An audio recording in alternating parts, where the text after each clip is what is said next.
మంత్రులకు మున్సిపల్ ఎన్నికల బాధ్యతలను అప్పగించారు ముఖ్యమంత్రి రేవంత్ రెడ్డి. లోక్సభ నియోజకవర్గాల వారీగా ఇన్ఛార్జీలను నియమించారు. మున్సిపల్ ఎన్నికల్లో కాంగ్రెస్ గెలుపే లక్ష్యంగా వ్యూహాలు రచించారు.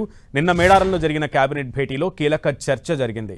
ప్రతి లోక్సభ నియోజకవర్గానికి ఒక మంత్రి ఇన్ఛార్జ్ ఇచ్చారు. 90% వార్డులు గెలవాలనే టార్గెట్ పెట్టారు సీఎం.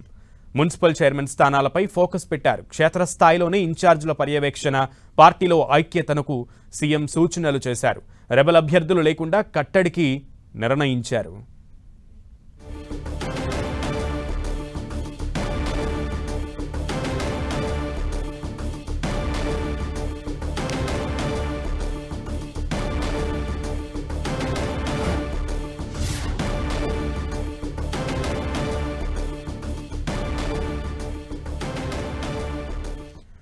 రైట్, క్షేత్రస్థాయిలో ప్రజల్లో అందరినీ కూడా అంటే మంత్రులందరికీ ఇన్ఛార్జీలుగా నియమిస్తూ, ప్రతి జిల్లాకి ఒక మంత్రిని ఇన్ఛార్జ్గా నియమిస్తూ రానున్నటువంటి ఎలక్షన్స్ని కైవసం చేసుకోవాలి, మున్సిపల్ ఎన్నికల్ని కైవసం చేసుకోవాలని ముఖ్యమంత్రి నేతలకు దిశానిర్దేశం చేసినట్లుగా తెలుస్తోంది. పూర్తి సమాచారం మా ప్రతినిధి చారీని అడిగి తెలుసుకుందాం. చారీ, సునీల్, తెలంగాణలో త్వరలో జరగబోయే మున్సిపల్ ఎన్నికలకు సంబంధించి ఇక విజయం సాధించేందుకు అవసరమైన ప్రణాళికలు, వ్యూహాలను రచించేందుకు ఇటు కాంగ్రెస్ పార్టీ నేతృత్వంలోని ప్రభుత్వం సిద్ధమైంది. ముఖ్యమంత్రి రేవంత్ రెడ్డి నిన్న జరిగిన క్యాబినెట్లో పలు కీలక అంశాలపై చర్చించారు.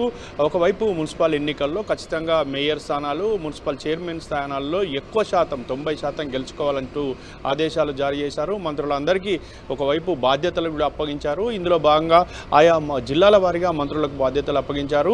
ఇంకా అక్కడ ఎక్కడ కూడా రెబల్స్ అభ్యర్థులు ఉండకుండా చూడాలంటూ వాళ్లకు దిశానిర్దేశం చేశారు. దీంతో పాటు ఖచ్చితంగా మున్సిపల్ ఎన్నికలు ఫిబ్రవరి 2వ వారంలో నిర్వహించాలంటూ కూడా సూచించారు. నిర్వహించబోతున్నట్లుగా తెలిపారు. దీంతో ఫిబ్రవరి 2వ వారానికల్లా మీరంతా సమయత్తం కావాలి. ఎక్కడికక్కడ క్యాండిడేట్ల ఎంపికతో పాటు అటు కౌన్సిలర్లు, ఇటు కార్పొరేటర్ల ఎంపికకు సంబంధించిన బాధ్యతలు తీసుకొని పూర్తిస్థాయిలో జాగ్రత్తగా ఎంపిక చేయాలి. గెలిచే వారికి ఎక్కువ ప్రాధాన్యత ఇవ్వాలి. క్షేత్రస్థాయిలో కాంగ్రెస్ పార్టీ తరఫున పోటీ చేసే అభ్యర్థులకే ప్రాధాన్యత ఉంటుంది.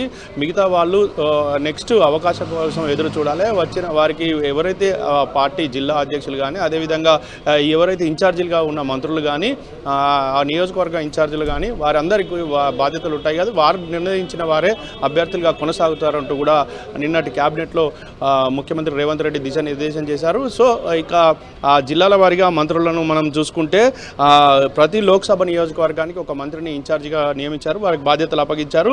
నిజామాబాద్ ఇన్ఛార్జిగా ఉత్తమ్ కుమార్ రెడ్డి, మల్కాజ్ ఇన్ఛార్జిగా కోమటిరెడ్డి వెంకటరెడ్డి, అదేవిధంగా కరీంనగర్ జిల్లా ఇన్ఛార్జిగా తుమ్మల నాగేశ్వరరావు, మరొక వైపు నల్గొండ ఇన్ఛార్జిగా అడ్లూరి లక్ష్మణ్, అదేవిధంగా వరంగల్ ఇన్ఛార్జిగా పొంగులేటి శ్రీనివాస్ రెడ్డి, అదేవిధంగా పెద్దపల్లి ఇన్ఛార్జిగా వివేక్ వెంకటస్వామి, ఆదిలాబాద్ ఇన్ఛార్జిగా సుదర్శన్ రెడ్డితో పాటు ఇతరులు కూడా వివిధ ఏదైతే పార్లమెంట్ నియోజకవర్గాలు ఉన్నాయో వాటికి ఇన్ఛార్జీలుగా ఉండబోతున్నారు. మొత్తానికైతే ఈ ఎన్నికలను ఖచ్చితంగా ప్రతిష్టాత్మకంగా తీసుకోవాలి.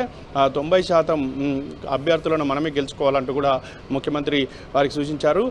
ఈ దిశగా ప్రయత్నాలను చేయాలి, ఈ దిశగా ప్లాన్ చేసుకోవాలంటూ కూడా వాళ్ళని ఆదేశించారు. ఈ క్రమంలో ఇక మంత్రులు ఆయా నియోజకవర్గాలు అంటే పార్లమెంట్ నియోజకవర్గాలుగా బాధ్యతలు చెప్పబోతున్నారు.